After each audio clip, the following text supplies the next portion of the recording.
সামান্য চাকুরিজীবী থেকে আজ টলিউডের জনপ্রিয় অভিনেতা সুপ্রিয় দত্তের জীবন সংগ্রামের গল্প জানেন? জানুন।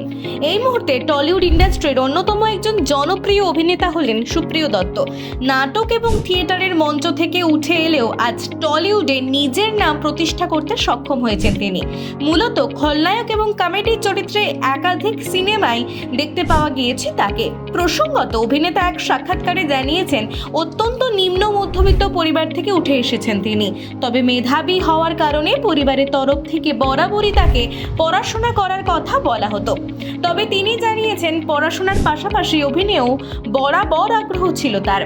কলকাতার নাট্য জগতে প্রবেশ করেন তিনি, যেখানে একাধিক খ্যাতনামা নাট্য ব্যক্তিত্বের সংস্পর্শে আসার সুযোগ মিলেছিল তার। শেষ পর্যন্ত পরিচালক উৎপল দত্তের টিনের তলোয়ার নাটকে অভিনয় করার সুযোগ মেলে। পরিচালক রাজ চক্রবর্তীর চিরদিনই তুমি যে আমার সিনেমা দিয়ে টলিউডের কমার্শিয়াল সিনেমার ধারায় প্রবেশ করেন তিনি। এরপর আর ঘুরে তাকাতে হয়নি তাকে।